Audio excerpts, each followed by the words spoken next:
Good morning, ministers, excellencies, distinguished participants. First of all, I'd like to thank the organizers on behalf of the Food and Agriculture Organizations of the FAO for the invitation to speak in this unique event, and also for the government of the Faroe Islands for hosting such event. I would say that's going to be a perfect match, speaking after Minister Gehögni, because we have a lot of commons in terms of explaining the fishing sector in sustainable use. And also, I think Leslie this morning mentioned that the audience is like a UN, United Nations plenary session, and maybe it's now time to bring the UN perspective of sustainability to the fishery sector. So I think it's going to be a very remarkable match in terms of bringing the right elements to this presentation. The production pattern of fish products has changed dramatically in the last years. Capture fish production used to be the most important one, but it has been relatively static since the late 1980s. The development of aquaculture has been responsible for the impressive growth in the supply of fish for human consumption lately. In 2014, a milestone was reached when the aquaculture sector's contribution to the supply of fish for human consumption overtook, for the first time, the offer from the wild capture fishing. And when you look at the status of the fish stocks, we can see easily why aquaculture is becoming such important. The state of the world's marine fish stocks has not improved overall in the last years. Although we do have some progress in some small areas.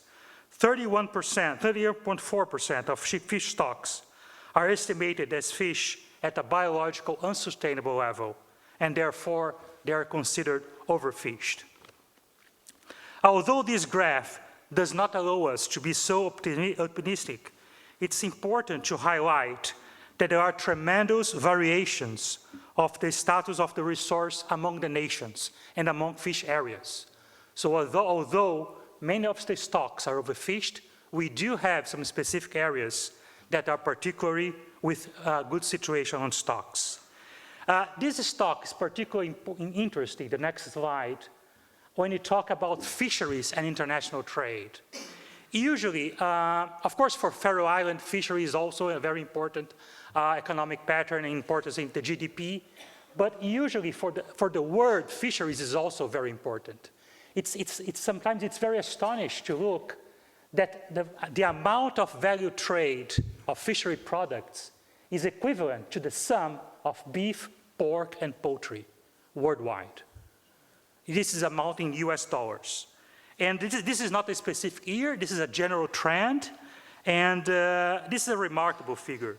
And one of the reasons that explains this huge amount of US dollars being traded of fish products is the amount of fish species.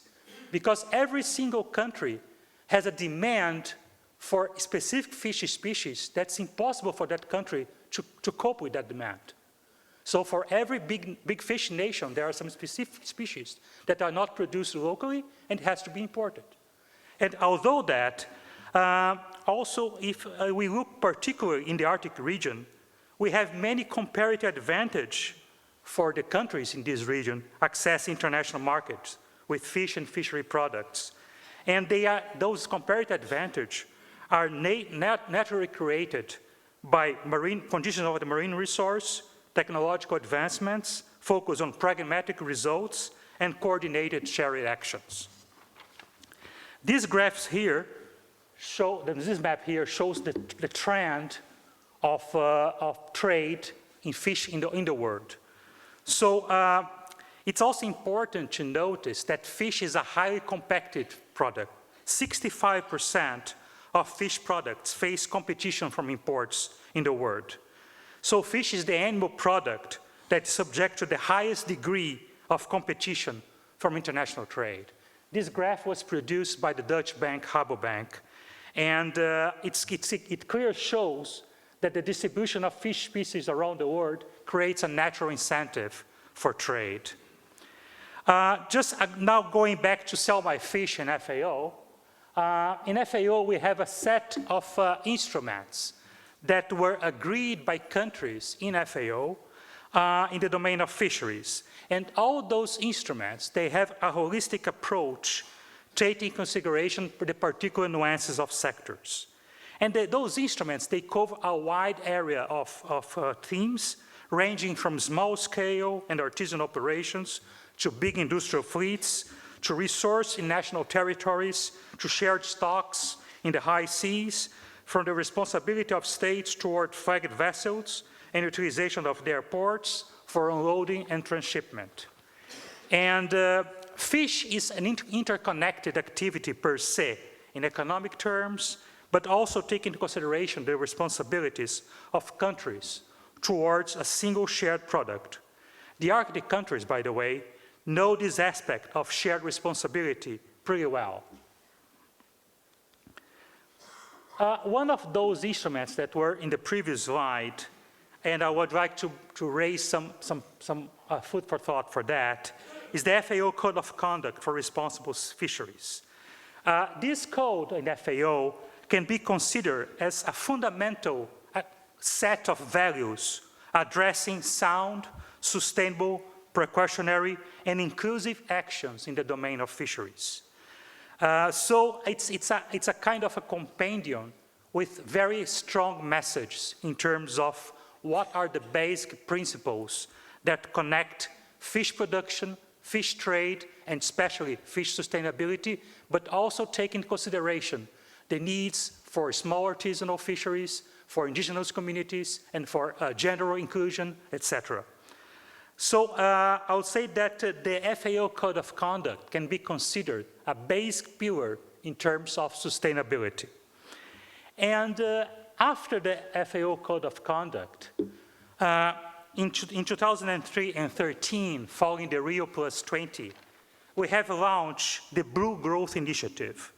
This initiative seeks to develop fisheries, aquaculture, and associated value chains, so it's a compound initiative that takes throughout all the value chain in an integrated way to minimize environmental degradation, to minimize biodiversity loss, and unsustainable use of the resources, while maximizing economic and social benefits.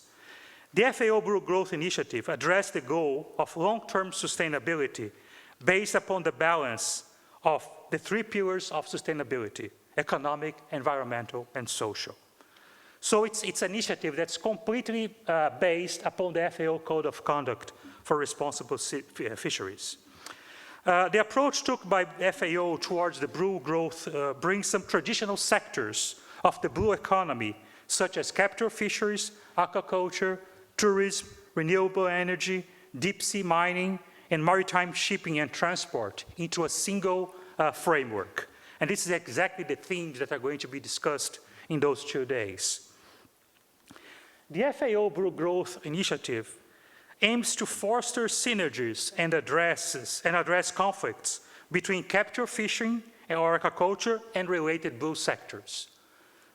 In addition, the Blue Growth Initiative takes innovative actions on board within a balanced context, including intensive users of technology, logistics, marketing, with a particular emphasis on the maximization of fish utilization, reducing or even zeroing waste.